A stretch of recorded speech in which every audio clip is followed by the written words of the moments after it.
Welcome to the House of Truth. Today we're continuing our series on congregational governments or church governance, whatever you want to say. And we're looking at today the role of the overseer, which is called various things in different kinds of denominations and churches, but both the Hebrew and the Greek word literally mean overseer, so we're going to stick with that for now. And we're going to begin. We're going to begin, of course, the Hebrew. Begin in one of the earliest places we see this, the Hebrew word you translate as overseer at. And I'll explain that here. We're in Genesis chapter 41, verse 34 through 36. This is Joseph speaking. And let Pharaoh do this, and let him appoint officers over the land, take the fifth part of the land of Egypt in 7 plenteous years. Then gather all the food of those good years that come, and lay up corn into the hand of Pharaoh, and let them keep food in the cities. The food shall be for store to the land against the 7 years of famine, which have been in the land of Egypt, that the land perish not through famine. Okay, so this is our first thing. Now, this word appoint in officers is one's baqad. Baqad means to make someone, to put someone in charge of overseeing something. And piqad, piqid is someone who's got that responsibility, is an overseer. And the first one's often translated appoint. Usually when we see the word appoint there, it's there, so you know wherever it falls, that's an overseer of some sort. And the other one's often translated various ways. Officers are a very common one. So what's the job of the overseers in this case? They're overseeing what? They're bringing in the food, storing it, and distributing it later. So this is what they're to oversee this, because it's much too big of a job for one man. Notice officers plural. So Joseph, as we know, gets put over the whole project, but under him, he can't be in the entire land of Egypt. So it's too big. So there's people under him who are overseers. Now we see this ideal of overseers again in Exodus 5:14 through 16. And the officers of the children of Israel, which Pharaoh's taskmasters set over them, were beaten and demanded, wherefore have you not fulfilled your task in making brick both yesterday and today, as up till now? Then the officers of the children of Israel came and cried to Pharaoh, saying, wherefore have you dealt with us like this, your servants? There's no straw given your servants. They say to us, make brick, and behold, your servants are beaten. But the fault is with your own people. Yeah, well, now what's happened here is God sent Moses, and Moses had demanded that say this. So Pharaoh responded by giving them an impossible task. So they got to make a set number of bricks, but they had to go gather their own stubble. The Egyptians weren't giving straw anymore. And I want to draw out to you here is, that's why he says the fault to your own people for not bringing the straw. And the officers of the children of Israel, regardless of the overseers, regardless of what caused the problem, are the ones held accountable for it. Pharaoh's taskmasters, we not beat all the Hebrews in Israel. And the overseers bear the burden of making sure what they're overseeing is accomplished. And that's an important concept in every aspect of a life, whether you're talking about business or government, the military or whatever. So it's an overseer is responsible, even if they're people, and they're people they're overseeing don't accomplish it, they're held accountable. So now we're going to look. So I've seen the overseers are responsible for collecting, storing, and distributing things, and also they're responsible for the people they oversee to make sure tasks get completed. Now we're going to continue on in Numbers chapter 11, verses 14 through 17. And this is Moses talk, as in Numbers chapter 11, verses 14 through 17. And this is Moses talking to God. I am not able to bear these people alone because it's too heavy for me. If you deal thus with me, kill me, I pray you, out of hand. If I found favor in sight, let me not see my wretchedness. The Lord said to Moses, gather unto me 70 men of the elders of Israel, whom he knows to be elders of the people and officers over them, and bring them to the tabernacle congregation, be stand there with you. And I'll come down and talk to you there, and I'll make the spirits upon you, put upon them, they shall bear the people with you, and you shall not bear it alone, you shall not bear it yourself alone. If you remember in our last one, we talked about the role of the judge, that Jethro had said the similar thing, and he said it was a commandment from God, the similar thing with the judges. Well, now these elders, and we talked about the role of the elders, and the elder, remember, is someone that's literally 60 years old or above, but that alone is not qualification, is not enough qualification. These particular elders they want to notice are what? Also overseers over them. Not everyone, by virtue of turning 60, is an overseer of other people. And these overseers are what? To help him. Now, Moses, the head of the congregation, and at this time, both religious and politically, he's the head. There's no separation of church and state yet at this point. There's going to be, as we'll see. But Moses is the head, and the overseers report. He oversees the overseer's job is what? To help him. So this is our foundation of overseers right here.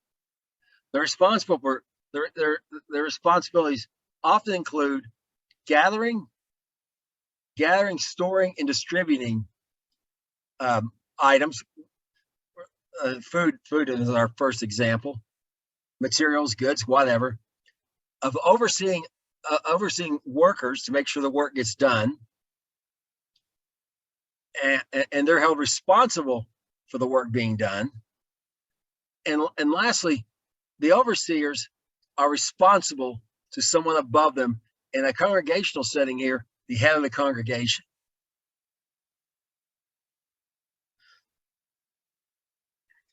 Now we're gonna get down, and we're gonna look at a particular group of the people who were made overseers and what their responsibilities were, the Levites. We're going to start in Numbers chapter 1, verses 50 through 53. And you shall appoint the Levites over the tabernacle of testimony, and over all the vessels thereof, and over all the things that belong to it. You shall bear the tabernacle and all the vessels thereof, and they shall minister to it, shall camp round about the tabernacle. And when the tabernacle sets forth, the Levites shall take it down, and the tabernacle is to be pitched, the Levites shall set it up, and the stranger comes nigh shall be put to death. The children of Israel shall pitch their tents, every man of his own camp, and every man by his own standard throughout their host. But the Levites shall pitch round about the tabernacle of testimony, that there be no wrath upon the congregation of the children of Israel, and the Levites shall keep charge of the tabernacle of testimony. Okay, so notice this word appoint again, okay, to make overseers. The Levites are the overseers of the tabernacle and everything that's in it. And in this particular case, they alone are responsible for actually putting it up and taking it down as a group. And we'll explain that. But they're overseeing the entire process, the entire tabernacles, as well as doing it. And it's just no different than every individual man with his camp inside the greater camp of Israel, being responsible for making his own sure his own tent gets put up, his own tent comes down, and so on and so forth. And of course, inside the tribes, making sure everyone gets their tents put up and down. So,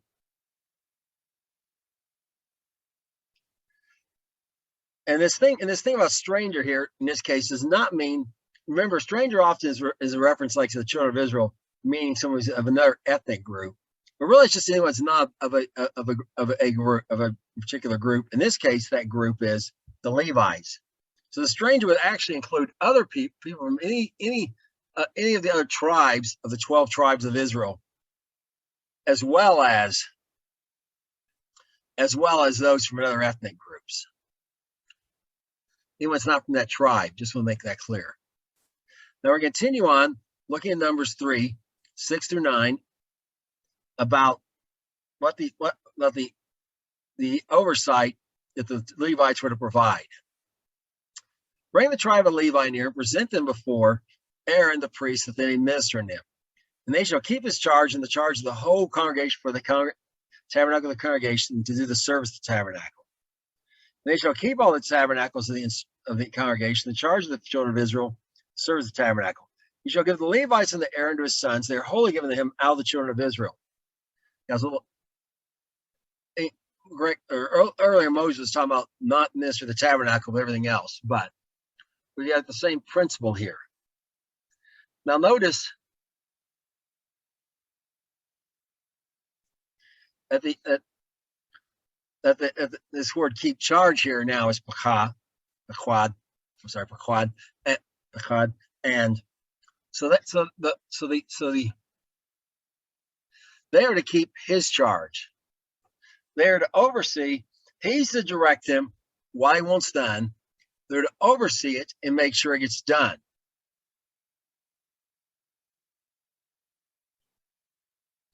And again, in everything concerning the tabernacle and everything in it, so that the service of the tabernacle may be performed by the priest. So that Aaron's the head. Aaron is the head of the congregation, and the Levites are overseers to help him to make sure he can minister the services of the tabernacle by setting everything up. Now we continue on in Numbers chapter 4, verses 25 through 28. There's some more about the Levites as overseers. And they shall bear the curtains of the tabernacle, and the curtain of the tabernacle of the congregation, his covering, the covering of the badger skin that is above it, the hanging of the door of the tabernacle of the congregation, hanging of the courts, the hanging of the door of the gate of the court, which is by the tabernacle and by the altar round about, and their cords and all the instruments of the service, and all is made for them, so shall they serve. And the appointment of an Aaron of his sons shall be all the servants sons of the Gershites unto their burdens, into their service, and shall appoint them in charge of all their burdens. This is the service of the families of sons of Gershon, tabernacle of the congregation. They'll charge be under the hand of Ithamar, the son of Aaron, the priest. Okay, well, what's going on at this point is, if you read this entire chapter, perhaps the next one after it, is the now there's area of responsibilities. Remember, generally, it's just the Levites in general are going to take care of all these things in the tabernacle. Now we're defining clear lines of responsibility. Just like there can be a division of labor, it's division of oversight. Not everything's in the hand of one man. And Aaron divides us up. And again, the point here means, again, of course, to give them oversight. And over each of those areas of responsibility, there's a single man who has oversight over everyone else for that area.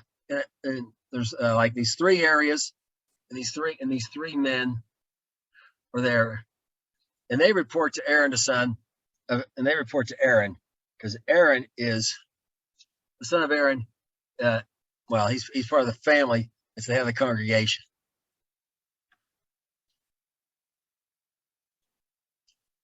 Now we continue on in 1 Chronicles chapter 23, 3 through 6. And we're going to drill down about how this administration, this division of exactly how the oversight, a little bit more details of how the oversight was ran for the congregation concerning the tabernacle and the building and the work of the Levites.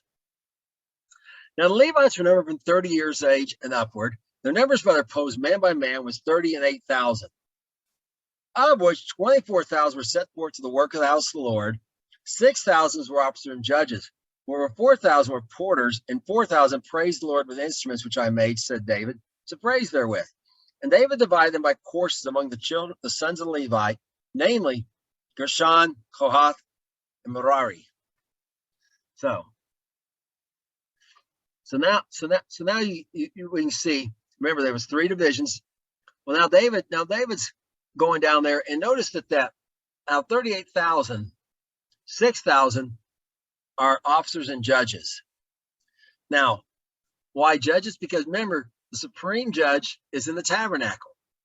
He's not necessarily can be from any tribe. And if you read the book of Judges, they come from various tribes. But he needs help. He needs help because as Israel grows large, even the appeals can get stacked up. So these judges perhaps do this, and perhaps in some cases might settle the matters where they don't even come to him, but come to him and maybe the high priest, who saw they often work together, or in other cases might help get things organized. So when they do come to them, the facts are already in place and everything, so the decision can be made quickly and fairly. But the thing I want you to notice is the others are officers. Now, as we looked before, this word officers, bechid, is overseers. Now, we looked at before, remember there's a structure, over 10s roughly, and this is 6 verse, so 6 are over 32,000, roughly 1 in 5, but some are, and maybe perhaps the same people are overseers and judges both. That could also be, or perhaps 2 different groups. But either way, says the minimum's 10, but then over the 10s, a group, a ruler of 50, then ruler of 100, and ruler of thousands, right? So there's some sort of hierarchical structure here. So these overseers you can think of, these sons of Levi, or perhaps in a corporate setting, we might say the executives. These are the managers under the executives, the overseers. And inside there's a hierarchy as well. So, but again, notice he puts 1/5 of them basically in charge of just making sure things get done, making sure the work gets done and gets done correctly. And the rest of them take care of this work.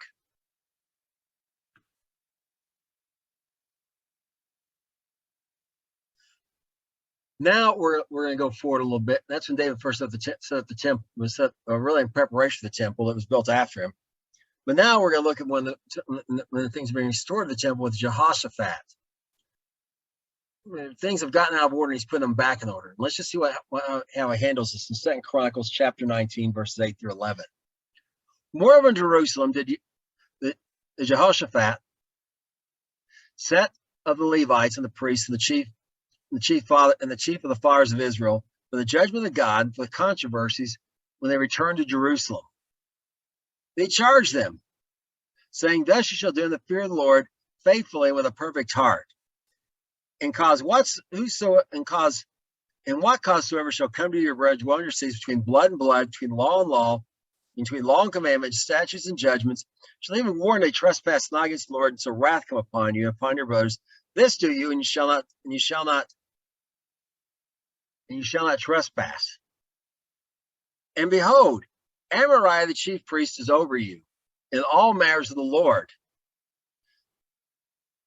Zebediah the son of Ishmael, the ruler of the house of Judah, for all the king's matters.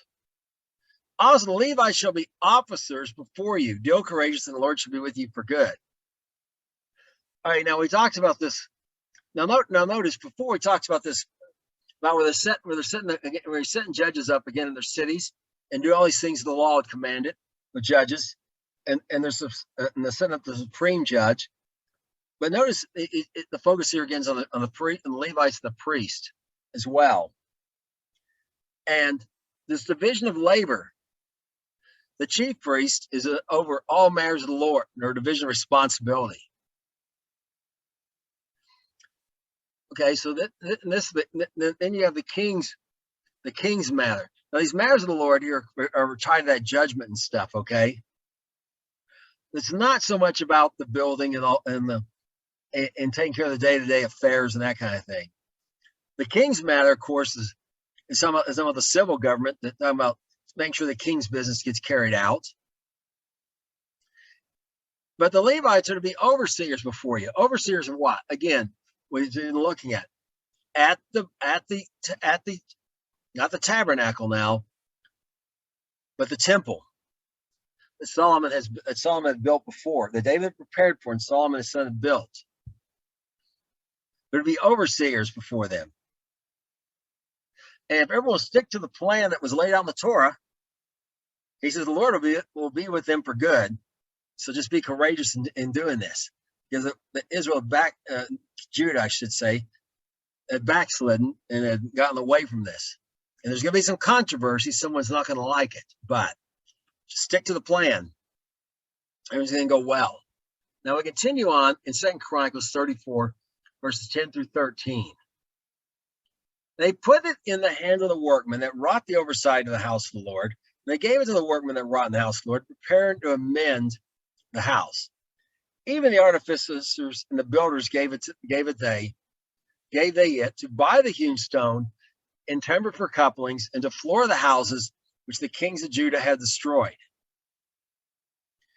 And the men did the work faithfully. The overseer of them was Yathan, or I'm sorry, we can say Jahath, not Yathan, Jahath, or Yahath, and Obadiah, the Levites, the sons of Merari,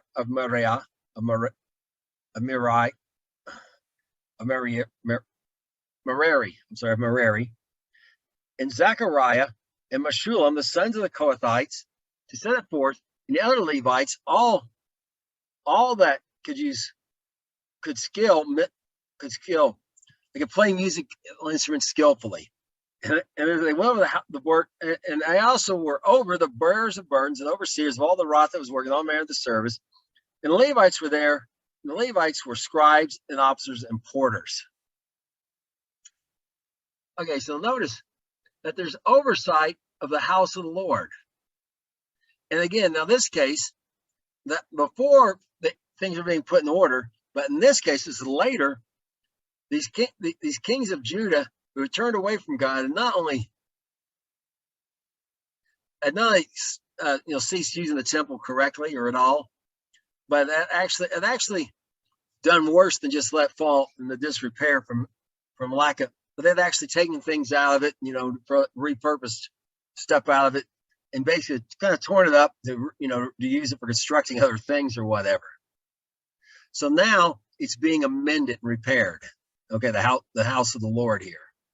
As to say, the temple. And again, there's overseers, again, we see responsible for this. For again, taking care of the building where the congregation meets. To be ministered to by the head of the congregation. Now we're going to look at one of these head of the congregations in particular and see how he used overseers to get work done. And this is Jehoiada. And Jehoiada, we're going to start here with him, talking about 2 Kings chapter 11, verse 17 through 18. And Jehoiada made a covenant between the Lord and the king and the people. They should be the Lord's people, between the king also and the people. And all the people of the land went to the house of Baal and brake it down. His altar's image broke they in pieces thoroughly, and slew Matan, the priest of Baal before the altars. The priest appointed officers over the house of the Lord. Okay. So this now in this particular case, a little background: Athaliah had killed off all the royal family except for one grandson. And these were her own children. She'd been the regent queen. And Jehoiada had hid him in the temple because nobody was going there at the time. And instead they set up this other house of Baal, a separate temple. Well, now, so the first thing Jehoiada does is get rid of the competition here.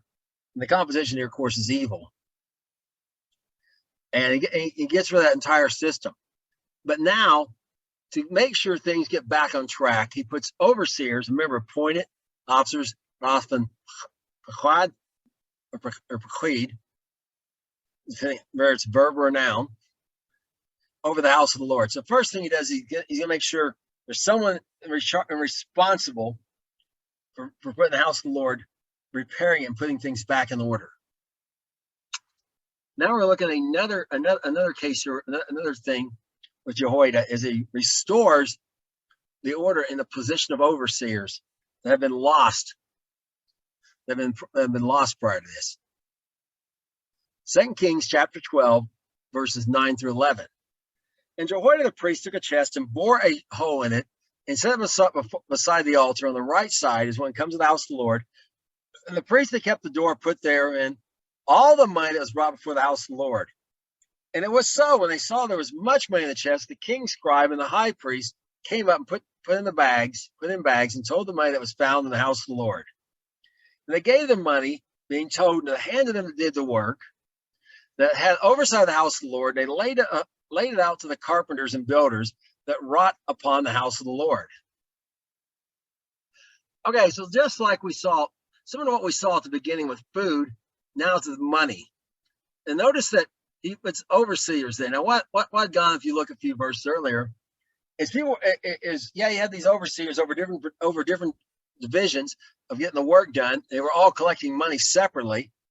And the problem, of course, is some might get more money than they need for what they do, for the part they're working on. Someone else may work on another part, doesn't have enough money. So what he does is he makes a treasury. He makes a coffer. So this is, he's got this sealed chest with a hole in the top, so people can drop money in, but knowing people can't really pull it back out. And he sets it up, and when we talked about Yeshua last week, the treasury, this is where this started. They made it a lot more elaborate when Yeshua was there, put big horns, and he threw money in the horns that drilled that went down in there, but nonetheless, the same ideal. And notice that there's priests at the door. There's more than one person watching over the money. Now, when that money is put in there, there's oversight of the money, and these are treasurers.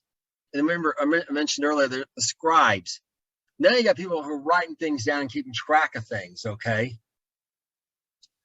And notice before they just carried bags, they're throwing it in there. Now they're putting it in the bags.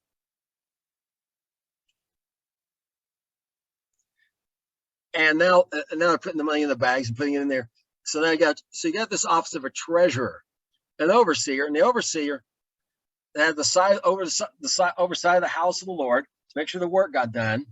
The money's being given to the overseers. So now we got an overseer whose responsibility is the money, just a treasurer. And notice the layers of accountability here. Multiple people will see it go in. It's taken out. It's written down. Being told, of course, also refers to that. Recording what the money went for. Everything's done in a very business-like, responsible manner. So there's no question how much money came in, where it went, and everything's going to get paid for, because everyone's not collecting for their own little project. They're collecting for the house of the tabernacle, the temple in its entirety, so that every aspect of it can be taken care of. Now we're going to finish up with this in 2 Chronicles chapter 24, 9 through 2. They made a proclamation throughout Judah and Jerusalem to bring into the Lord the collection that Moses, the servant of God, laid upon Israel in the wilderness. And all the princes and all the people rejoiced and brought in and cast the chest until they had made an end.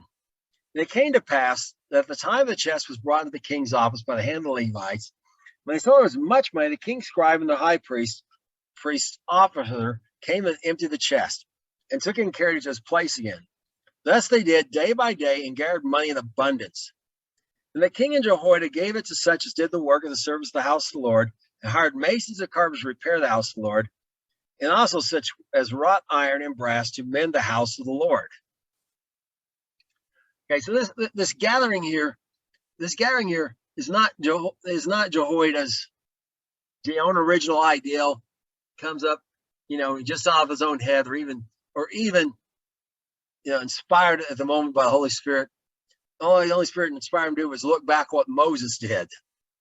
And when the tabernacle was made, it was voluntary, and people brought it in and brought it in. So Moses actually had to tell them, stop. We got all the stuff we need. We got too much, to stop bringing it. We have the same thing here.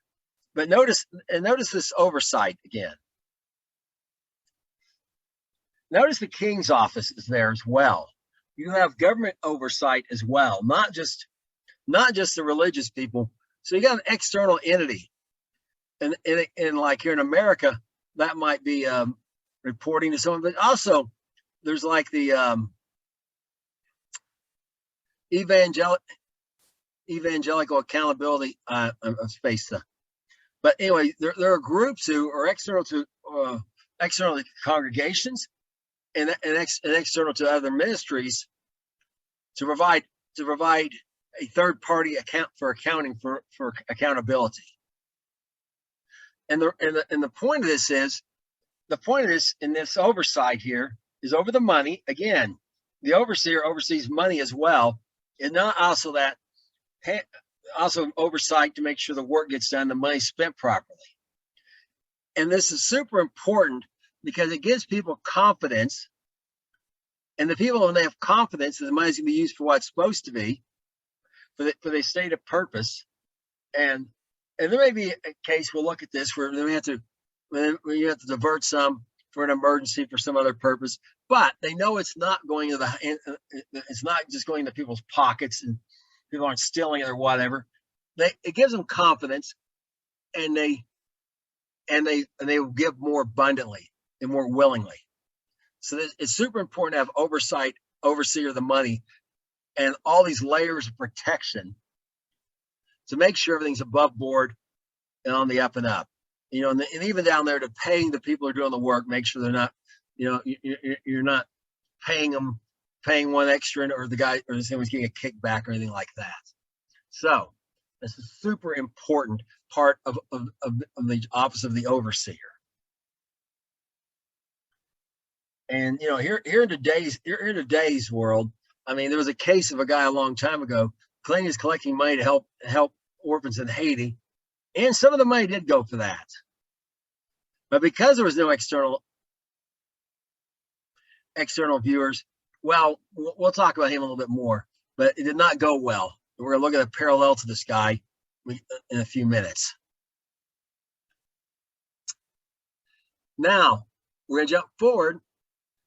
This is after the exile, and we're going to see that this use of overseers in the congregation who are responsible over an area of work, who have to report, who are held accountable to the head of the congregation, is going to be restored in place when the second temple is built. And again, so this entire structure is again, it started with the law that God gave Moses, is going to be put in place again.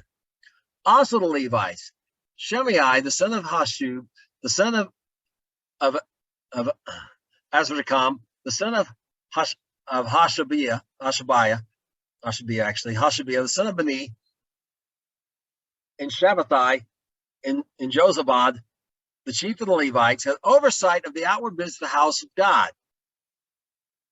And Mananiah, the son of Mika, the son of Mika, the son of Zabdi, the son of Asaph, was the principal to begin thanksgiving and prayer. And Bakuiah, Babuk, like Bakbukiah, and Bakbukiah, the second among his brethren, and Abda, the son of Shemua, the son of Galal, the son of Jeduthun. And all the Levites in the holy city were 204 score and four. The first thing I want you to notice is, remember, there was 38,000 when David did this. We have now scaled down considerably. There's 284 altogether. And that was another division here. You have oversight of the outward business. This is what overseers do. But notice there's this second group here, and we'll talk more about them in a future lesson, whose oversight is not over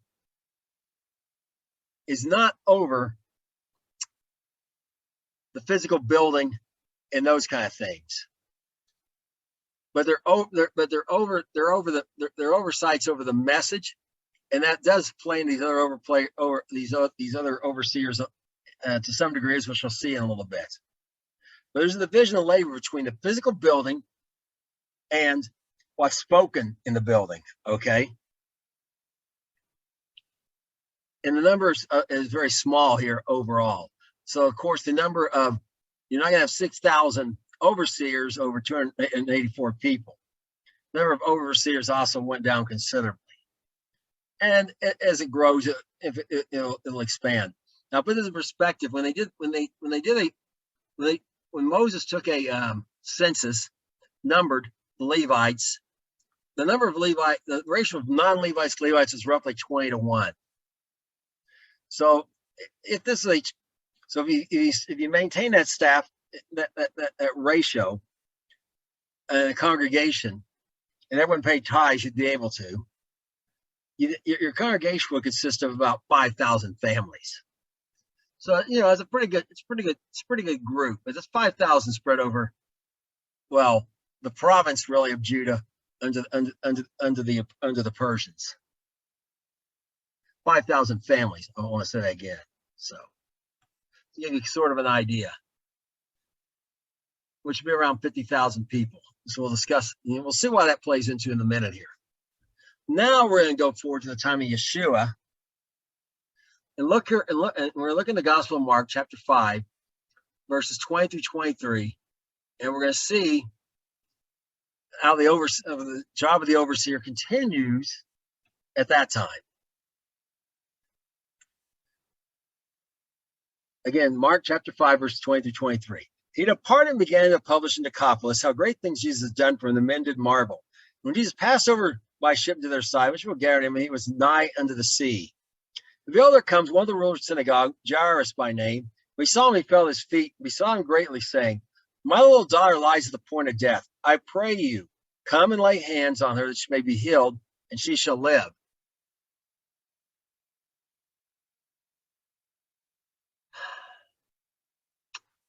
So, first thing you need to notice is Decapolis. Now, let me explain what Decapolis is for those who don't know. Literally means 10 cities, and there were 10 sort of Greek city-states that are on the east side of the Jordan River, the side that side away from the Mediterranean Sea towards the country of Jordan and Syria today. And this was very different in Galilee of the Gentiles. You had Greek cities scattered throughout there, surrounded by Jewish people living outside those cities, with perhaps some Jews inside doing business. In this case, it's Greeks everywhere. The Jews are very much minority, and there might be just some of the cities or whatever for business, whatever. But it's by and large, it had a special status under Roman law, where it wasn't really, it was still under the side of oversight of Herod Agrippa, the king, but the laws that applied to a lot of the former land of Israel didn't apply to it. They had some sort of special protection as well. So the point of this is, so this is the Sea of Galilee we're talking about, and the point of this with respect to Jairus is the cities out there are not very large. The largest perhaps Capernaum, and maybe the largest one along the sea might be 5,000, but it's probably a lot smaller. And we're talking about cities maybe where he's the synagogue, ruled the synagogue at. Perhaps there's 1,000. There's 1,000 people, perhaps 100 families.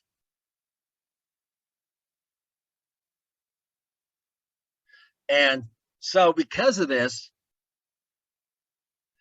he's not, because the ruler of synagogues we looked at last week were judges. And he does wear that mantle, but he doesn't wear just that mantle, because again, we scaled down, we can't have too many overseers. There's not enough work for him to just judge cases. He has to do that. He's in charge. He's the chief of that. He has to make sure that that's done with the other judges. But it's just not going to take up enough of his time to give him enough work for his pay. So we're going to look in some insight of what else he does. again, the rule of the synagogue did in these smaller settings where there wasn't enough work just for being judge. Mark chapter 5, verses 35 through 38. And while he yet spake, there came to the ruler of the synagogue's house certain which said, Your daughter is dead. Why trouble you the master any further?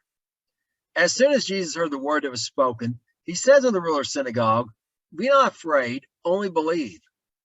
He suffered no man to follow him, save Peter and James and John, the brother of James. And he comes to the house of the ruler of the synagogue and sees the tumult, and they wept and wailed greatly. Now, I want you to notice the fact that the house is drawn out here. And this will become a little clearer later. But this rule of the synagogue, now they took the judges that was similar. The temple's the supreme one, but you got the judges in every city, correct? If you remember, as well. Well, the synagogue, the temple is where everyone has to come and meet 3 times a year. But the rest of the time they meet in the synagogue, particularly they're not close to there. And remember the rule of the Torah, the law in the Torah says, when on the Sabbath you're to congregate together. Well, it's too far. It's not practical. It's a 3 days trip. They would have no time to do crops, and they spend 3 days going to observe Sabbath in Jerusalem, waiting 3 days.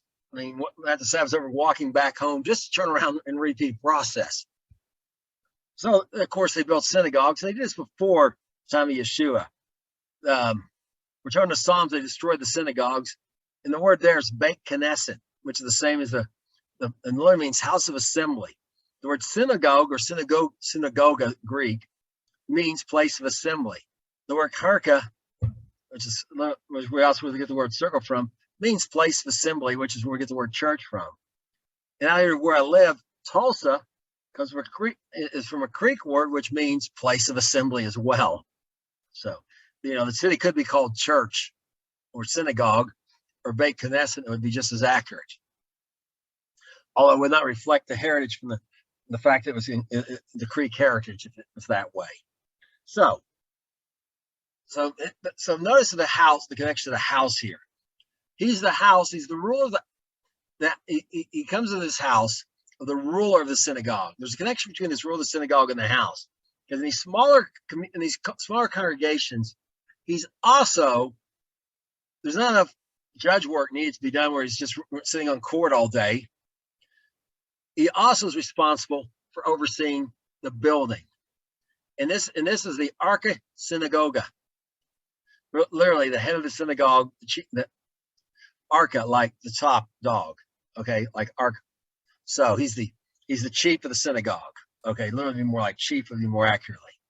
But his responsibility is oversight of the building, as well as the judges, like we looked at some other chiefs of the synagogue last week. And we're going to see how this plays out, and you'll see the importance as we go along. Now, remember I talked about all that thing about the money and how there was a system of checks and balances and stuff. And I started talking, and I started giving an example of someone who didn't have that. And well, now we're going to talk about what happens when you don't have that going on. And we're going to start here in John chapter 12, verses 4 through 8. Then says one of the disciples, Judas Iscariot, Simon's son, which should betray him. Why was this ointment not sold for 300 pence and given to the poor? And this he said, that not that he cared for the poor, because he was a thief and had a bag and bare what was put therein. Then said Jesus, Let her alone. Against the day of my burying, she has kept this.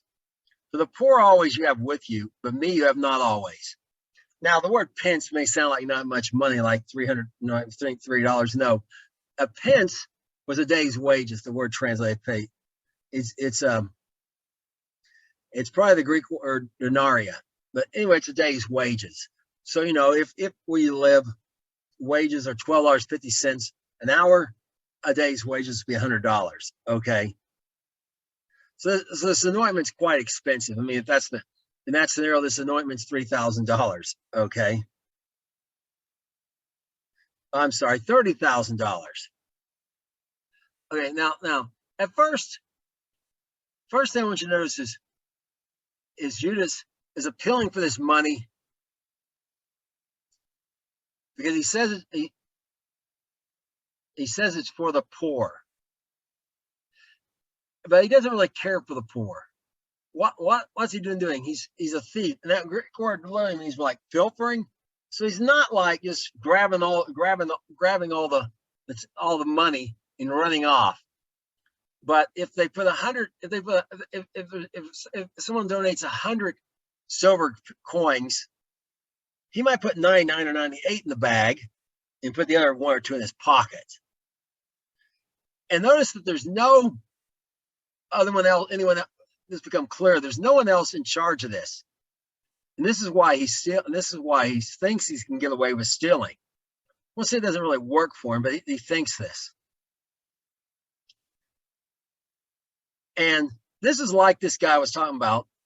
He made this appeal for these orphans, and yes, some of it went to the orphans, but a lot of it went to. He bought himself a mansion and bought himself, private jet and all this stuff, and put under the guise of his ministry, and and he was just basically stealing it. Didn't go well for him, and we're going to see it doesn't. And we'll see this doesn't go well for Judas either. But I want you to notice the words of Yeshua here. This money has been being collected, and mostly it's to help Yeshua with this thing. I mean, Yeshua's been mostly using it for the poor, but today he says. There's a time when sometimes something arises where you have to do something different. In this case, he's only going to die and be buried once. After he's gone, after his death, there'll still be poor people. And this is likened to perhaps an emergency, or perhaps if a congregation was raising money for something of this case, and say perhaps the minister got very sick and had a huge hospital bill. Well, even that wasn't what the money was originally for, it'd be okay to take care of that. Or being a little more accurate, if someone's going to donate money for the mission fund and say, well, look, our minister's having a huge hospital bill. Could you help with that instead? It'd be more closer to what went on here. So there was a diversion of funds to not even go into that fund to start with. And Yeshua, of course, advocates this kind of flexibility here, because there's a one-time event, his burial. Now we continue on in John chapter 13, looking at verses 26 to 29. We continue on looking at Judas, the treasurer. Jesus said, "He it is to whom I have given you a sop, to whom I shall give a sop, and I have dipped it." And when he dipped the sop, he gave it to Judas Iscariot, the son of Simon. After the sop, Satan entered into him. Then said Jesus unto him, "That you doest, do quickly." Now no man at the table knew for what until he spoke this unto him. For some had thought that Judas, because Judas had the bag, that Jesus said to him, "Buy those things we have need of against the feast. They should give something to the poor." Now remember, the bag's normally for the poor here. And again, there's no oversight. They have no idea what Judas does with the money. They know what he's supposed to be doing with the money, but they have no idea what he really does with the money. And notice that there's also, suppose you had to have a lamb. There's no doubt they have that. One command of the law gave to Moses, but grape juice have become or grape wine. But remember, in reading one of the Gospel of the Satyrs, we'll drink 4 cups of wine. When you read it, they actually passed the cup around. They all had 4 sips of wine. They weren't getting drunk on wine, as I saw someone do with a Seder a congregation had once. And you have the bitter herbs and the matzah. And, perhaps the thought was they took a head count. And remember, they're doing this a day early. Normally, you wouldn't be able to go out and buy anything because it's an extra Sabbath, right, at night. But the point is, an emergency came up, something unexpected, and it was okay to repurpose that money to take care of the needs, not of an individual, for himself, as Judas had been doing, but for the needs of the congregation. And for an example, perhaps when people were saving up money for, let's just say, to send someone on a mission trip, maybe not a particular person, but maybe send a group or whatever, and the air conditioning goes out in the building, or worse yet, the heater goes out in the winter and it's very cold in that area. They're doing nothing wrong by taking some of that money and repurposing it to take care of the heater, because the primary overarching purpose of the overseer is to take care of the needs, so the needs for the congregation, the place for the meat, and so on and so forth, to under the head of the congregation, so the people can be taken care of. And that's what these people thought about Judas the treasurer. So now, in my example from real life here, if this man had been just taking the money and buying things, it's perfectly acceptable to have administrative expenses in these things. And the accountability, the evangelical accountability people rate and like Charity Navigator stuff rate you by how small your percentage of administrative cost is, but nobody's at zero unless someone else is just totally paying the cost separately. And it's fine that some of that money gets collected. You're overarchingly collecting it for the poor. You got to pay the people who work in the office staff, got to be paid, and you got to keep you got to pay the electric company and so on and so forth. So that's not the problem. The problem is when they're repurposing it for saying it's not for the overarching purpose at all, for their own personal gain. There's the problem.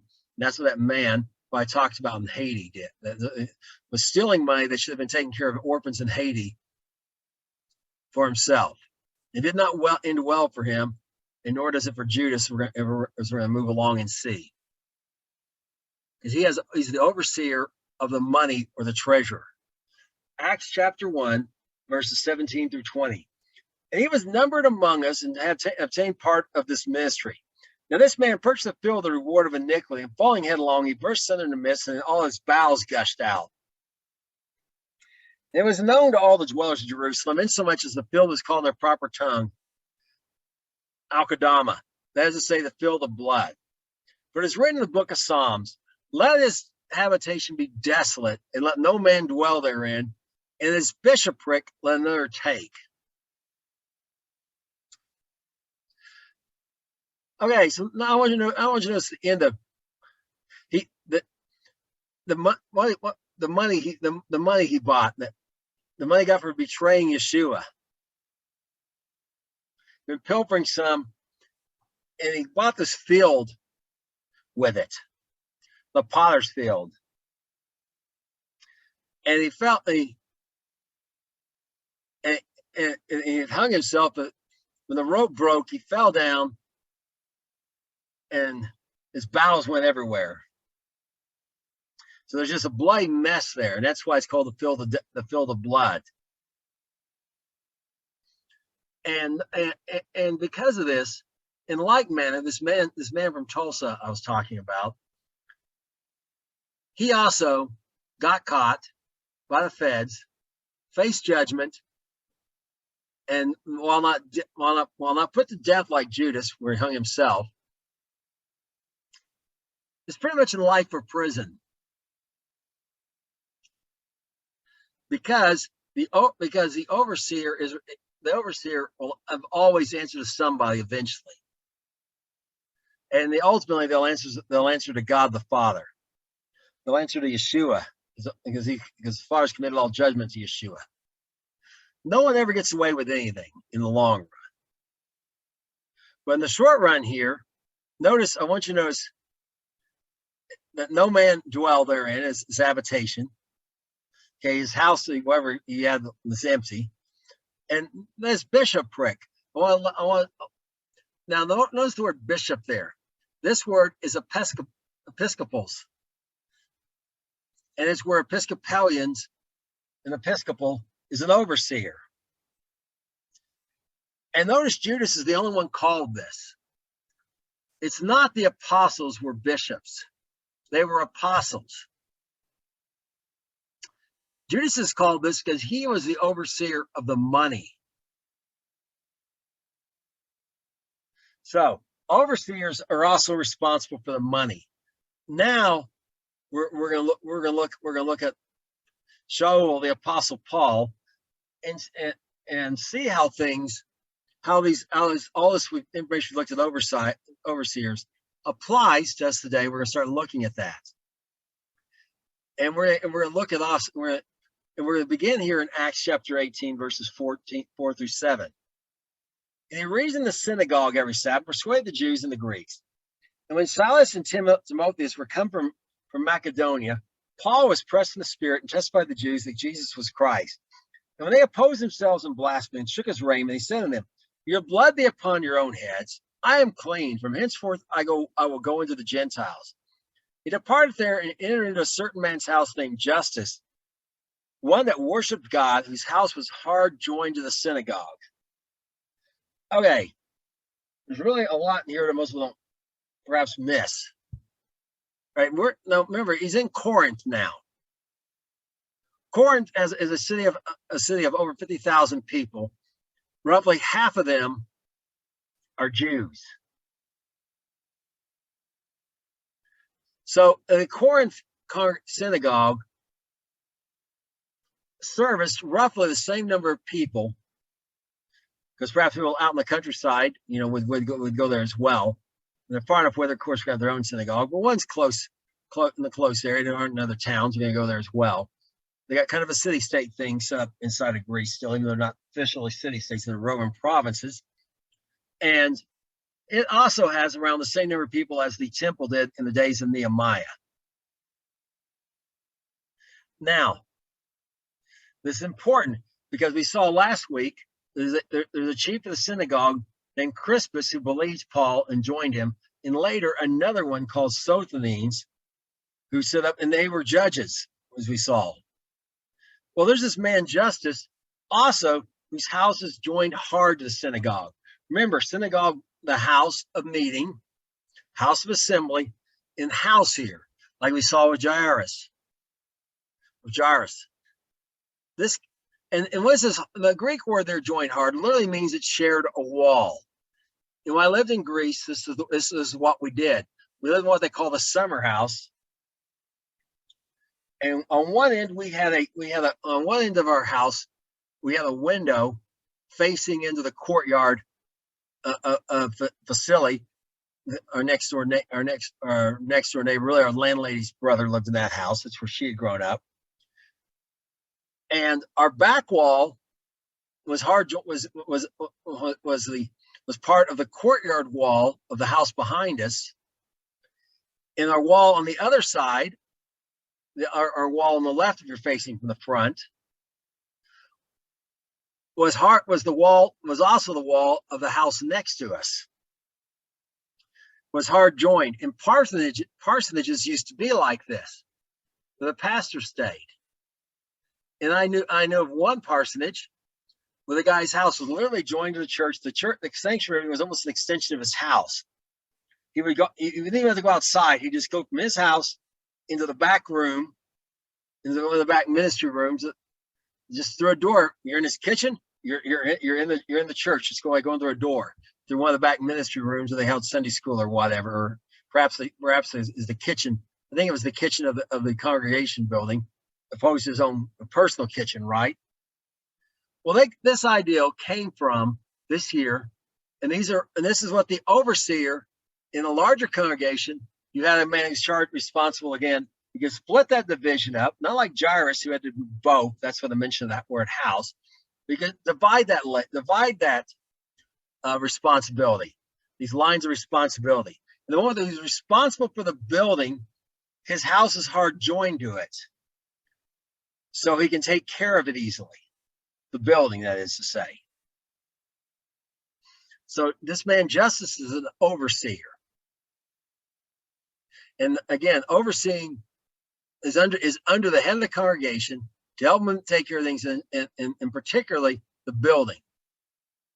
Now we're going to look at now we're going to start seeing where it's being applied to us today, because we're in the new covenant, the renewed covenant, the Brit Hadashah. And these letters were written for us to know how to do things. So we're in Philippians chapter 1, verses 1 through 2.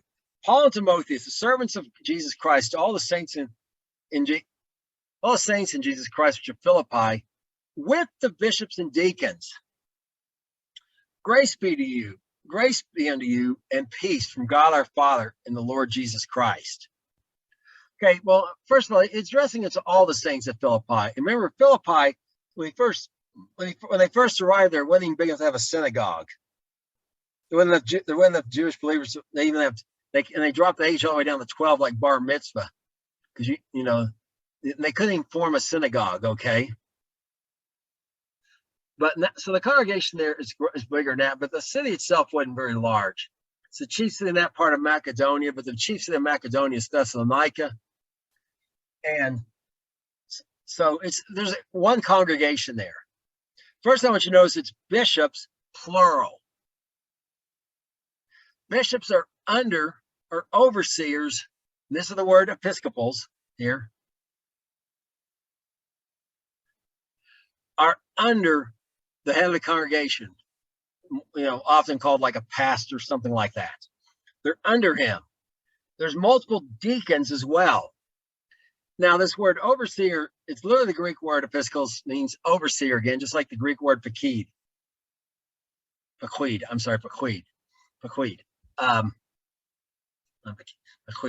So, and it's interesting because in the American South is one place in antebellum South before the Civil War, and the slaves were set free, where overseer was a commonly used phrase. Today, we're more likely to use phrase like vice president or officer or manager, supervisor, that kind of thing, right? But in their case, there was overseers and there were slaves. The word deacon, diakonos, literally means servant or slave.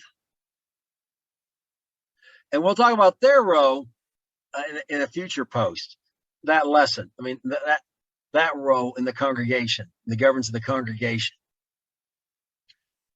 But I also want to draw out to your one more thing of this attention. In your attention is, so the congregation has overseers, so we know it's not super small. It's got to be large enough to at least require two. And there's some sort of division of responsibility there, and to provide some sort of accountability, as we talked about earlier. And notice he doesn't address the head of the congregation. And perhaps when Shaul wrote these letters, there was some issue going on, the addresses in the letters, and someone wrote him to notify him of it. And perhaps it was the head of the congregation there, which, if I remember correctly, at this time, he'd left Luke in charge. So, and what I would draw to you is perhaps Luke needs some credibility with the overseers to get them to help him better in carrying out the instructions by hearing the same thing again from Paul himself. Shaul, because the overseers have a responsibility, as we shall see, not just to blindly follow the head of the congregation, which we'll look at.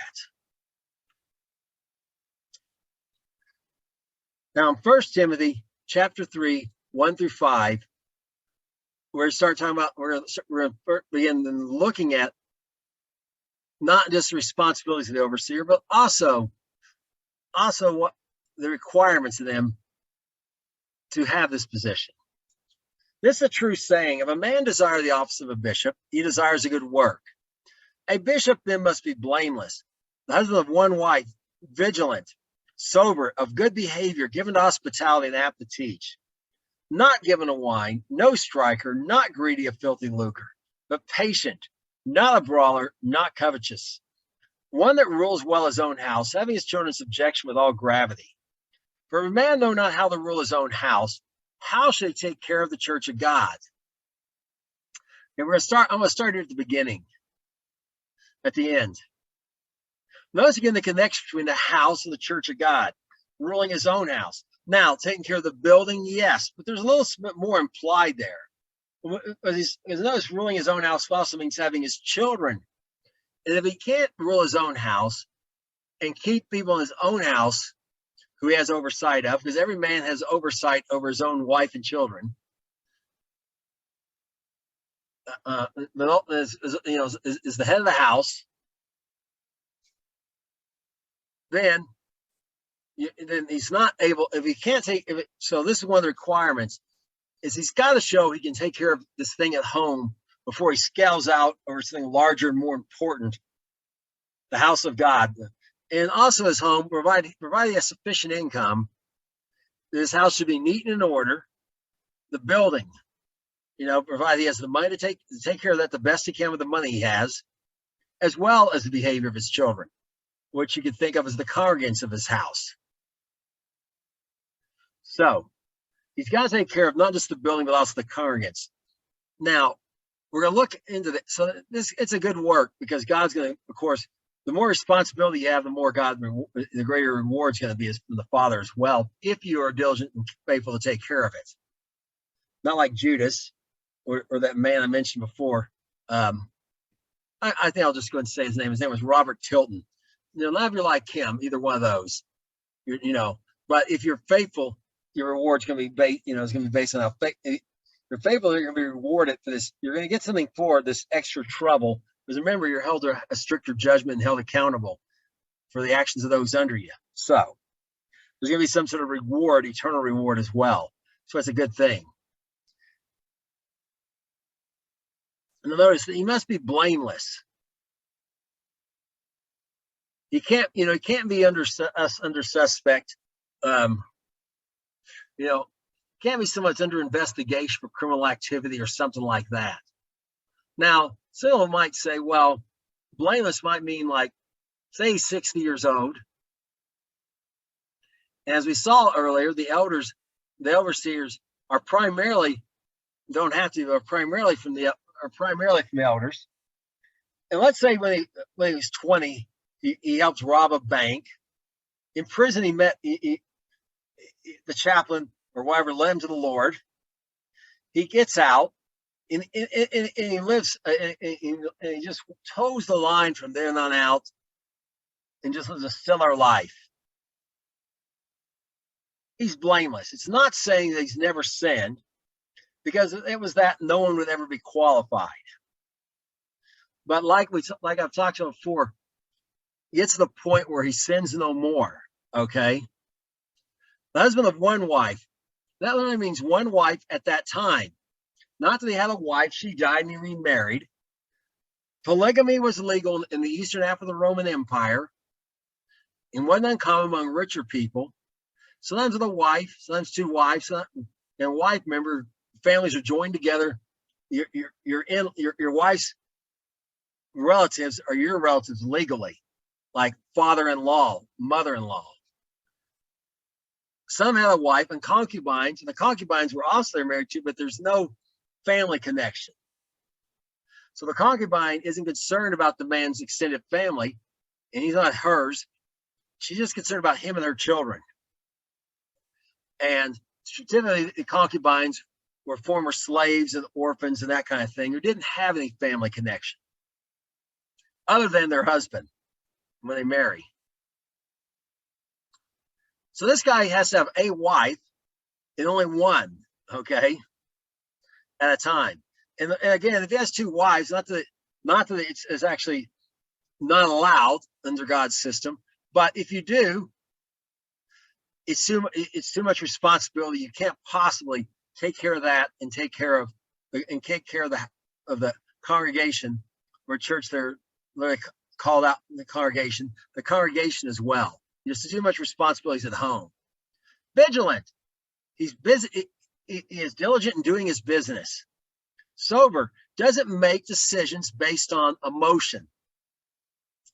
Of good behavior. Tied into being blameless. He had anything in the recent past that's casting some sort of concern over him. And he has good behavior today as well. Given hospitality. Doesn't find people to be an irritation and is willing to spend time with them. realizing, of course, he has to budget his time just like money, but still tries to make them feel comfortable and this kind of thing. Apt to teach, which is interesting, and we'll look at that because it implies something more than just oversight of the building and some of these other things. But of course, he can't be sober-minded, not if he's given the wine, or a striker, or if he's greedy for filthy lucre. Now, why filthy lucre? Does it say all money's filthy? No. Filthy lucre is money that doesn't belong to you, that you did not get by legitimate means. The 30 pieces of silver Judas got for betraying Jesus was filthy lucre. Or Yehuda for betraying Yeshua, or Yahshua if you prefer to use the Hebrew, was filthy lucre. The money, filthy lucre, the money Judas was taking out, pilfering out of the bag, was filthy lucre. Well, you can't have someone in oversight of the money who's going to be stealing. And, so you got to think about their character. Very patient, not a brawler, doesn't settle things with his fist, not covetous, not discontent with what he has. But that's what the Bible says. You look at the previous lesson, having food, shelter, and shelter, being content. I want to clarify for anyone who has any other thoughts. It means content with material things. Doesn't mean you're content to be treated unjustly or something like that. But content with material things, or as Yeshua put it, Yahshua, Jesus, life does not consist of the things you possess. So he's not unhappy with whatever he has all the time, and just always wanting a bigger, better, newer car, and just whatever the case is. Because he's about taking care of the building and the people in it under the head of the congregation to help him. They'll help take care of the congregation. Now we continue on here, and we're gonna look at the words of Shaul, and we'll see how these tie together. Because remember, the overseers are often elders as well. Acts chapter 20, verses 17 through 19. From Miletus he sent to Ephesus and called the elders of the church. And they came to me, said unto them, from the first day I came to Asia, what manner have been with you in all seasons, serving the Lord with all humility, with tears, many tears and temptations, which befell me by the lying in wait of the Jews. First of all, starting with the Jews, remember, Paul's a Jew. He doesn't mean, the word Jew there also could mean a Judean. He doesn't mean people from Judea. He was born in Tarsus, but he grew up in Judea. Peter, many of the disciples were from Judea. He means the followers of the rabbis who've been causing them trouble, like rabbinic Judaism, So it could say the lying in wait of the followers of rabbinic Judaism would probably convey the idea a little better here. Okay. So this, he's not having some sort of anti-himself message by being anti-Semitic. He's not saying, all Jews have been causing trouble. It's really just some of the followers of the teachings of rabbinic Judaism that came from the Pharisees. Asia doesn't mean the continent of Asia, but the Roman province of Asia. It's on the western part of modern day Turkey, west central Turkey. Okay, so now, and this thing is, he set the example for them. Is his thing. He served the Lord with all humility of mind. Now remember, these are elders he's talking to, and he's still talking to. If we go down here, if we continue down in Acts chapter 20, in verses 27 through 31. For I have not shunned to declare you all the counsel of God. Take therefore to yourselves and unto all the flock over which the Holy Ghost has made you overseers, to feed the flock of God, the church of God, which has purchased his own blood. For this I know, that after my departing shall grievous wolves enter among you, not sparing the flock. Also of your own selves men shall arise, speaking perverse things, to draw disciples after them. Watch therefore, and remember that by the space of 3 years I ceased not to warn everyone night and day with tears. And first of all, notice We're gonna start here. Notice that these elders are also overseers. They've been made overseers. And as overseers, they're responsible. He's declared the whole counsel, all the counsel of God to them. All the counsel of God. Well, like when he says all scripture, that includes the Tanakh. And remember, at this time, most of the New Testament's not been written. In fact, not even all the Gospels been written at this point. Okay. Most of Paul's own writings, a lot of them have not been written yet. Most of the counsel of God is in the Tanakh, including the Torah, the law, where we started at. Okay, that tells us all about the overseer and their thing. But I want you to notice, so the thing I want you to notice here is the overseers are to assist the head of the congregation oversight to help him carry the load, not just with the building, not just taking care of the things in the building like the treasury and overseeing the money and overseeing the work to make sure it gets done, but also in protecting the flock, in feeding the church of God, feeding them the word of God, just like Peter was giving oversight by Yeshua when he said, "Feed my sheep," was given oversight, and James, and John were pillars. Then John, the brother, then James, the brother of John, was killed with a sword, and James, the brother of Yeshua, took his place there. That is an overseer of the entire church, of the church universal. Well, these were overseers now of their own congregation there in Ephesus, and Ephesus was quite large. Estimates range, but possibly as much as 1 million people, which would have been about 250 people on earth lived in Ephesus if that was the case. I mean, if you scaled it up to the day's terms, to the day's population of the earth versus back then, it'd be like 20 million people. Okay, I mean it's just a ridiculously large city for the times. Has a ridiculously large congregation.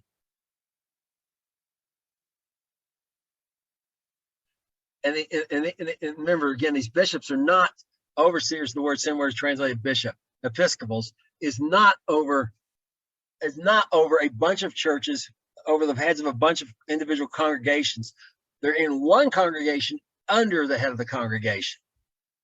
Not like the false church of Rome teaches, where there's a metropolitan see and there's a bishop overseeing all the individual congregations, who the head of all the individual congregations have to report to. It's quite the other way around. It's flipped the other direction. But it's their job to help the head of the congregation protect the flock. And who are they protecting it from? Grievous wolves. People who are not part of their congregation are going to come in and stir up trouble and try to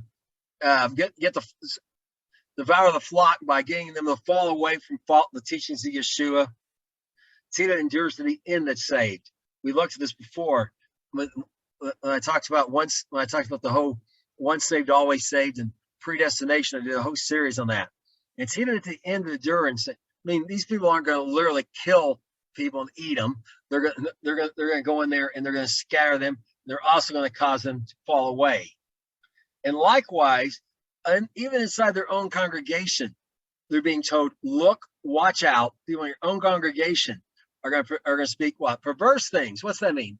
Things that do not agree with the whole counsel of God. And what's their purpose? To draw disciples after themselves.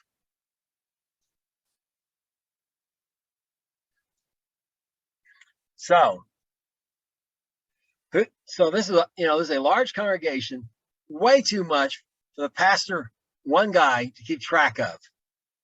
And that one guy, I'm thinking at this particular time was I think John, like the writer of the Gospel of John, was left up there in Ephesus in charge. It's too much for him. Go So you guys need to help him. Okay. You need to help protect the flock as well. So your overseeing includes protecting the flock. Now we're going to wrap up here with 1 Titus chapter 7 through 11, and we're going to talk about the overseers. And remember, I said they're not, yes, they're to help the leader of the flock. They're not to blindly follow him. And we just talked about how they're to help with what the whole counsel of God. So let's look at this here about their responsibility, about their qualifications and responsibilities. Again, Titus chapter 1, verses 7 through 11. For a bishop must be blameless as a steward of God, not self-willed, not soon angry, not given to wine, no striker, not given to filthy lucre, a lover of hospitality, a lover of good men, sober, just, holy, temperate, holding fast the word has been taught, to be able by sound doctrine both to exhort and to convince the gainsayers. For there are many unruly and vain talkers and deceivers, especially they of the circumcision, whose mouths must be stopped, who subvert whole houses, teaching things they ought not, for filthy lucre's sake. Okay, first, there's a lot in here, a whole lot. But let's focus first on the qualifications. Blameless, which I discovered. And notice he's a steward of God. He's ultimately answerable to God, and we'll just go into that in a little more detail. Not self-willed. That means he doesn't insist on his own way. There was a person I heard of. I wasn't not witness, but it came to a congregation. I was in a previous one, and there was one of these overseers, Episcopals, in his congregation. Well, there was a number of them, and they needed new carpet in the church, and they voted on the carpet, and this particular overseer did not get his way. He was self-willed. He demanded his own way. And as a result, he actually ended up splitting the congregation in two. And half the people left the congregation over the color of the carpet, because this man was self-willed. It's not hard to see why you can't have someone that's self-willed being an overseer. And he can't be soon angry. He needs to be able to learn to listen. He has to be someone who's learned how to listen, I should say. We talked about some of these other things, but a lover of good men. Good mean men who want to do what God says is right and good. He doesn't hang out with the evil crowd. He loves spending his company with good people, people who are geared towards God, like him. And just. He wants things to be done just. And how we know what's just and right? The Torah tells us. As we looked at before when we looked at the judges. Shaul said, the commandment, the Torah is holy, and his commandment is holy and just and good. He wants to do things right, just like the judge should. He's holy. And that means what? He is, first of all, we looked at this, we talked about the spirit of holiness a while back. And I got a lesson called that. You can look into this even more. And we saw how holiness has to do with your closeness in relationship to God. And the closer you get, there really are, like the Levites were more holy, as we just looked at, than the regular people. They could go to the tabernacle and stuff. The priests, of course, who were subset of the Levites could go there. Everyone else, the penalty was death. Okay, but because of that, they also had additional requirements on them. The priests were more holy than the Levites. They'd go places in the tabernacle, like where the brazen altar was and stuff. The Levites couldn't go. They had additional ones. The high priest alone could go into the Holy of Holies. He had more. So this idea that some people are more holy than others, yes, they're not more righteous than others. It's a totally different thing. Either you're right, you're doing what's right in the eyes of God, or you're not. You're righteous in his eyes, you're not righteous. So holy here in this context here means that at the very least, they're avoiding the very appearance of evil. Not giving the wine. They won't go into a bar, okay? They can go in there and not drink and not do anything wrong. And they will not even go, they won't even go there. They will separate themselves. It's tied to separation or sanctification, holiness is, from these things. And also, they perhaps might even do some things that the Father said that was given to Israel to show they were a holy people compared to the other nations. So they had to not eat unclean food, so on and so forth. Again, not that they're forcing other people, but themselves. They're living a more holy life, a line that's more in line with those type of commandments. Temperate just means self-control. Well, yes, obviously, they have self-control. They're watching over the money and everything, So, and they can't be flying off the handle and all this stuff. Now, here's the one I really want to drill into you. They're holding fast the faithful word they've been taught, which is what? The whole counsel of God. For what purposes? Well, we're going to look at first. We're going to look at the one that's stated right here. That by sound doctrine to exhort and convince the gainsayers, to convince them, exhort them to follow after sound doctrine, to do what God says is just and right in His eyes. And why is He got to do this? He's helping defend the congregation, the flock, because there are unruly and empty talkers and deceivers. Those, especially they have the circumcision. Now, I've gone to numerous congregations that have met on the Sabbath, and they have the circumcision. There's some that are circumcised who maybe have Jewish ancestry, and they make a big deal of it and claim like it gives them some sort of special status above others. But as we looked at a couple weeks ago, when we talked about equal opportunity, how there's really equal opportunity for everyone for all these positions in the kingdom of God, in God's word, in the way God set up governance of the congregations. There's no such thing, but they will make a thing of it, and they will be like, say someone's just going to read an opening text before the sermon or the message. They will be like, is there a Kohen in the house? A descendant of the priest. If there's not, is there a Levite? If not, is there a Jew? Now, there's obviously going to be at least one because they're going to claim it. It'll never get down to the Gentile reading it, okay? And these are called unruly, empty talkers and deceivers. This is an example. They're not the only one. But you got all kinds of people, and they teach all kinds of things. And what's their goal? Ultimately, filthy lucre. They want money that people like, let's say, I've been collecting for the poor, and instead of taking that money and giving to the poor and helping them and giving offerings to help take care of the poor, alms, which we looked at before, and we talked about alms a long time ago. I have a lesson called that. That its name. They want people instead to buy tribulation survival kits from them, and that's another lesson. But there's nothing in the tribulation. I'll just say this: none of them are called blessed. There's no commandment for people to survive it, believers.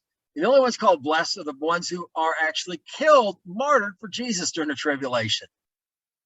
These are vain talkers and deceivers.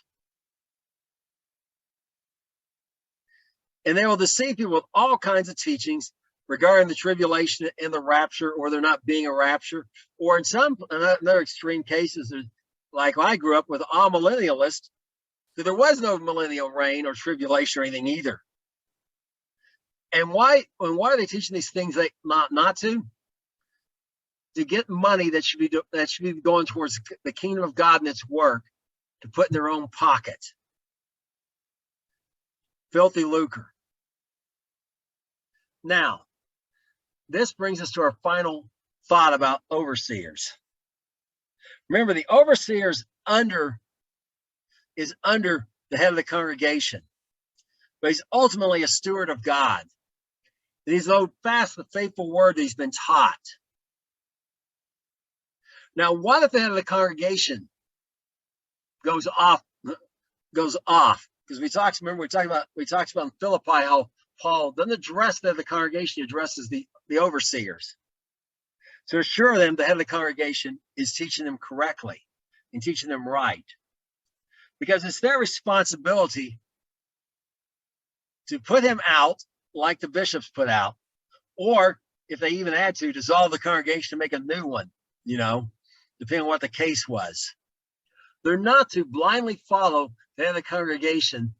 They're to follow him as he's following Jesus, Yeshua, or following God, if you wish to say it that way. And if he's not, they're not to blindly follow him. They are ultimately answerable to God. Ultimately, we saw earlier, the Holy Spirit made you overseers. The one they're ultimately answerable to, they're responsible to, is God himself. And a couple of examples we've had of this. We've had some examples both ways of this here in the Tulsa area. I'm going to talk about I guess 3 of them. In one case, we had a church called Higher Dimensions, and the pastor of this church, Carlton Pearson, left. He totally left sound doctrine. He wanted this gospel of inclusion, basically all dogs go to heaven kind of ideal. But in the end, no one's going to hell. Everyone's going to heaven. God's going to figure out some way. You weren't saved to get you saved after death, and it's quite contrary to Jesus' own description of Lazarus and the rich man. And his congregation would not go along with him. And ultimately, he ended up leading it. And I believe they put someone else came in and they renamed the congregation, if I remember correctly. And this ties into the Episcopal. But this is dangerous. It's careful that we discern this correctly according to the Word of God, because there's a denomination called Episcopalians who make the head of the congregation, the pastor, answerable to the overseers, where they have it flipped. Their job is to help him. They're only to take that kind of action if he is not following the Word of God. Not because they don't like back to my carpet example. Let's just say the pastor had just ordered some carpet. Perhaps they couldn't meet or whatever. And he felt like they needed some right away, and they don't like it. It's not their job to fire him over that. And in their case, the overseers often are not good stewards to God. They're not holding fast to the faithful word. They have flipped it where the pastor is now doing what's right, and they put him out sometimes for doing what's right. Just as we saw last week, the chief of the synagogue was put out by the Pharisees, which were like a denomination. Which gets me to my other example. Pastors in denominations who are doing what's right, but now there's some oversight from a denomination. I'm sorry, pastors and overseers. That's correct, congregations. And there's 2 prime examples out here in Tulsa. One, there's a Presbyterian church called Kirk of the Hills, and they would not go along with the whole gay marriage thing and all this stuff. By and large, the overseers stood with the pastor. They were faithful to the Word of God, and they ended up having to, even though they had collected the money themselves, paid the tithe through tithes and offerings, had bought the building and everything, and paid for all that themselves. The denomination claimed ownership of all this, and they collected again and paid again, and broke off. Okay, broke off from the Presbyterians because they were faithful to the word that they've been taught, the pastor and the overseers. And in their case, I think all the overseers agreed. If they didn't, whatever overseer did not agree was put out of office. It was like, well, you can go, you want to stick with the Presbyterians, go with them, some of their congregation. But the ones who stayed were faithful to it. And then more recently, there's a church here in town, a very large church called Asbury. And again, both of them don't agree. Of course, there's some things I do that they don't do, like me on the Sabbath or whatever. But overall, lovers of the Word of God as they understand it. And Asbury is like a sub-denomination of Methodist. And this Asbury Methodist Church, same sort of thing. Will not just go along to get along. And people say that when they say someone should go along to get along, they usually mean go along with a lie to get along with what the leadership wants. You're not being self-willed if you're refusing to go along with something that's contrary to the Word of God. You're being faithful to the Word. You're being a good steward to God. Okay. And don't let people trip you up on that, because they will try to for certain. And their pastor is retiring now, but their denomination is broken off, and there's a group of Methodist denominations who are willing to get back to or determined to get back to more in line with the Word of God in the original teachings of John and Charles Wesley, who were very zealous for the Word of God, even came over to the United States as missionaries to the Native Americans in their zeal. Ultimately, they were ran out and had to return to England, not by the Native Americans, but by the colonists of Georgia, who didn't like the fact that they were bringing the gospel to the Native Americans, because they were saying the Native Americans are heathens, and like the Israelites took the land of the Canaanites, we're taking their land because they're heathens. Well, they're not heathens anymore. It kind of destroyed their whole claim. So they persecuted Charles and John Wesley, who ultimately had to go back to England. But just to give you the nature, when my grandmother was a Methodist, and when she was younger, they would have brush arbor meetings, and people would sing and shout. In fact, there's one documented case. They were so loud doing this in one of these brush arbor meetings that people could hear them from 20 miles away. That kind of fire is what they're looking for to return to. And that's the kind of fire Asbury used to have as a subgroup. And in fact, their symbol's a little flame like the Holy Ghost, like tongues of fire from the Holy Ghost. And they're working with each other to form a new denomination, basically based off individual congregations who broke off from the denomination. Because at the end of the day, there is no one higher authority than the head of the congregation. Since the time of the apostles, and there's no more worldwide headquarters, our instructions are to follow the writings of the apostles faithfully. And that's what they've done. So,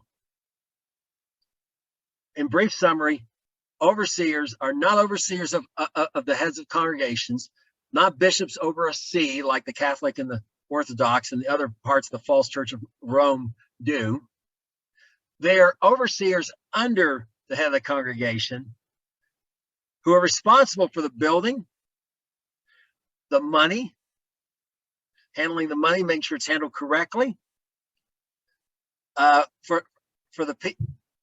to help the pastor maintain order, to help oversee the flock, to protect it from false doctrine and the like, and ultimately accountable to God, not the head of the, even more so than the head of the congregation, who are supposed to help who are supposed to help under his overseers. If he leaves, they're to stick with God alone. They're not to follow him blindly, just not to fight with him over things that are not part of the Word of God, over petty stuff like carpet color. That's all I have for this week. Until next week, shalom.